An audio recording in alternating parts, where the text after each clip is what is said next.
luces más allá del explosivo capítulo final, con horas de revolucionarias presentaciones especiales, la creación del capítulo final, la evolución del bullet time, el arsenal de efectos especiales, el colosal enfrentamiento final.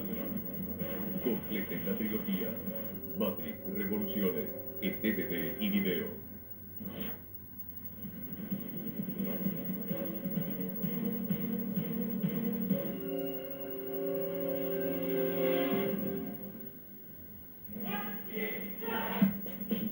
Seeing Keanu Reeves and Warren Fishburne on people doing the stunt, it just opens up a whole new world. And when you see the guys falling down, those are the real actors falling down.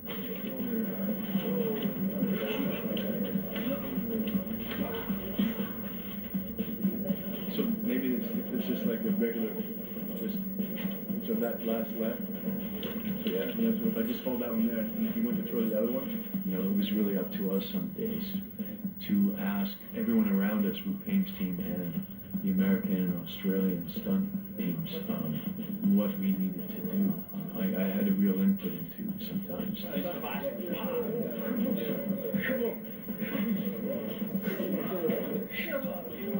And then that's like not working out for a while. The first time the fights were choreographed, and we learned from like dancers, like ballets, and they didn't change. They hardly changed at all when we shot them. This time around, there were quite major changes made on the day while we were fighting, and we had to swing with that and accept that, well, now you weren't doing that, you were actually doing that, or there was a kick coming in or something, or you just cut out an element because that part of the fight was too long. Everyone, I think, because they had their own experience before, knew how they personally wanted to involve themselves in their training. It was pretty daunting, but I was actually just determined to train hard and train well and to get fit and not get injured.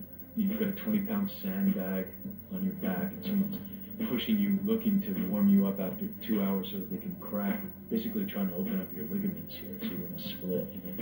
You know, and then when you release it, and after they do that, you go, thank you. Thank you for making me cry, because now I can kick higher. I always say, Tiger, you kill me.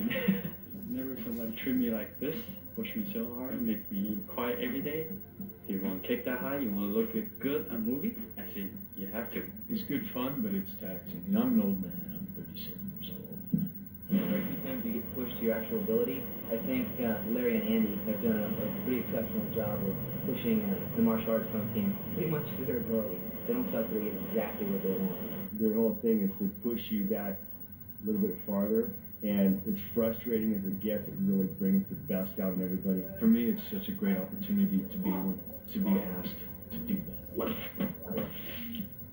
If it's easier for me to start in one spot and do a move, they'll go, oh, we'd like you to start in the action just behind where you have the 360 turn around and do it. We did one little piece, we had like 78 takes, I think, and then went back the next day and did another 15 on just one very percussive piece of fight. And then when we got into the crater, we were fighting in the mud as well, so it was mud and rain, but by that stage the fight had become more like flailing around. No matter how good you think it is, you got to go that extra notch. And we're talking perfection, which is good. It pushes all of us, but the Wachowski factor is definitely something to contend with. 3, 2, 1, go!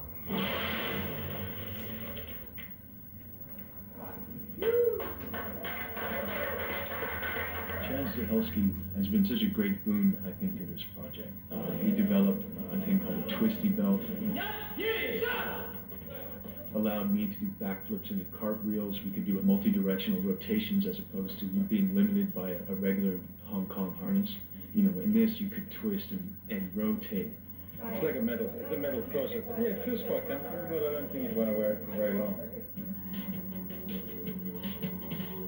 Wire work, when you first see it, it seems easy, but it takes a lot of practice to get used to. It's not the most comfortable thing in the world, and it takes time.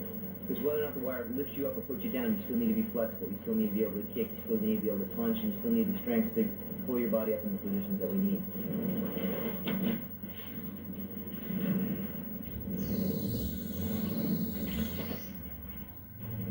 shot. That's Keanu doing it. That's him getting his leg way up here, kicking the guys in the head. That's him flying up in the air, coming down with a triple kick and stuff. That's them. Trying to find the sky like on the sky. Action!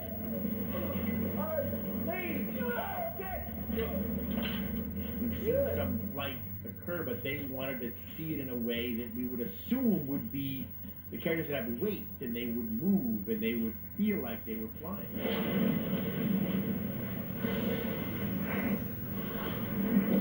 The tuning props were very interesting because of what Chad wanted to achieve were you could not do on wires.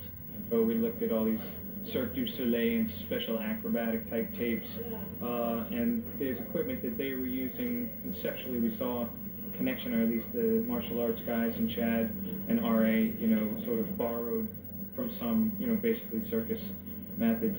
We took a gymnastic, a trampoline twisting belt, or aerial spotting belt, and modified it to take the weight and stress load that the belts experience in these rigs, and then made it about twice as smooth and about 10 times as strong.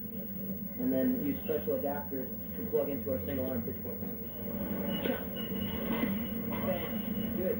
Faster your arm goes. The 14 guys just to operate the tuning forks, and so you had to coordinate and choreograph, and everyone had to be in tune and sync with each other because of the actors and stunt guys actually coming in, fighting, spinning, rotating, and the mass of those two units was quite extreme. They had to be very diligent and very careful because the impact of those two mechanisms was a very dangerous thing. The tuning forks are not comfortable at best. They're ugly. They hurt, especially the twisty belts, and they just tear on your hips. Really, a lot of pain. We're just always in the harnesses, and after like 18 hours, it kind of hurts most of the time. The guys get in them, and they would go into what we call the cave. They would just get so far into pain, and the pain would go away, and they would just, you didn't really want to talk to them. They would just look at you, and they would acknowledge you, and they knew what you wanted, you asked them to do, but there wasn't any friendly socializing going on there. And try to put the actors in for as minimal amount of time as possible, because it was not comfortable. We made a pact, when you got in, and you shot till you were done. So whenever you're flipping or twisting around the hip, look at him. Okay. And that keeps your eyes focused on that. That may hold off the noise. So what is the difference between this and Yeah. On the yak or the yak? Again, another one of those torture deals. But this was a pole that the two gentlemen face each other, and they could turn this way. The pole would allow them to turn this way, and then they could turn the whole base this way. So you had 3 axes. Real unfriendly rig. Hurt again in the hips, maybe sick to your stomach. So it's like a really good carnival ride. And because there's 2 of us in it, it's a nice challenge to see who's going to quit first. It became a game with them who was going to whip out first on it, but they didn't like it. It was not good. They were good for about 10 or 15 rotations at a time. Then it was a lot of eyes rolling back in their heads and trying to see who was going to keep their lunch down. Called the yak rig for one reason. When it goes good, it feels good. When it doesn't go good, it doesn't feel good. Ahora puedes pedir tus películas favoritas en Video Pass, el video con cajita incorporada. No te dejes engañar.